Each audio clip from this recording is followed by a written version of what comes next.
జోడీ grand finale వరకు వెళ్ళాం. ఫస్ట్ టైం చిట్టన్నకు వచ్చినప్పుడు హ్మ్. ఢీ జోడీ గ్రాండ్ ఫినాలి వరకు వెళ్ళాం. హ్మ్. అక్కడే ఎలిమినేట్ అయిపోయాం. హ్మ్. యశ్వంత్ మాస్టర్తో పోయి ఎలిమినేట్ అయిపోయాం. హ్మ్. అప్పుడు నేను తెలుసుకున్నా, ఓకే ఎక్కడ ఏం కావాలి, గ్రాండ్ ఫైనల్కి వచ్చినప్పుడు సాంగ్లు ఎలా చేయాలి ఏంటి అని. హ్మ్. నెక్స్ట్ ఇంక D10 వచ్చింది. హ్మ్. ఈ ఎదవ రాజుగాడు ఒకడు ఎంటర్ అయ్యాడు. ఆ! ఇంకా ఆయన తీసుకున్నారు. అన్న అన్నాడు, అరే రాజుగాడి దగ్గరికి వెళ్తున్నాను రా, మరి ఆయన ఏంటంటే బాగుంటుందన్న, ఆడు చేస్తాడు చూసి చేసుకున్నాను. ఇంకా అక్కడి నుంచి ఇంకా రాజుగాడిది ఆగలేదన్నమాట. ఇంకా వాడికి డెడికేషన్ కానీ ఇప్పటికీ నేను రాజుగాడికి ఫ్యాన్ అని చెప్తానన్న. ఎందుకనంటే హ్మ్.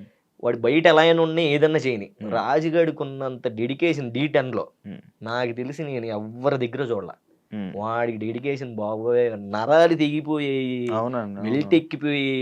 వాడు హ్మ్. ఫిజియోథెరపీ చేయించుకొని వచ్చి ప్రాక్టీస్ చేసేవాడు. హ్మ్. ప్రాక్టీస్ డి టైంలో అప్పట్లో చాలా కష్టపడ్డాడు. చాలా చాలా అంటే కష్టపడ్డాడు. బీభత్సమైన డెడికేషన్ అవును. చేసేవాడు. అవును. నాకు దగ్గరుండి పర్సనల్‌గా తెలుసు. నేను అప్పుడు కంపోజ్ చేసేవాడిని సాంగులన్నీ. హ్మ్. హ్మ్. కొన్ని సాంగులు చిట్టని చేసేవాడు, కొన్ని సాంగులు నేను హ్మ్. చేసేవాడిని. హ్మ్. సో, అట్లా ఇంకా గ్రాండ్ ఫినాలే వచ్చింది. హ్మ్. యశ్వంత్ మాస్టర్‌ని కొట్టాలి. హ్మ్. ఆబ్వియస్‌లీ ఆయనే వస్తాడు అటు సైడు. హ్మ్. అతన్నే కొట్టాలి. కొడితే మనోడిని కొట్టాలి. హ్మ్. ఇంకని గట్టిగా ఇంకా నేను 1 మంత్ ముందే మా వాళ్ళందరికీ చెప్పేసి, అరే నేనెళ్ళిపోతున్నాను, మీరు ప్రాక్టీస్ టైంకి రండి అని ముందే వచ్చేసి, సాంగ్‌లు ఎలా కావాలని గిడిటింగ్‌లు అన్నీ మొత్తం అంతా రెడీ చేసేసాం.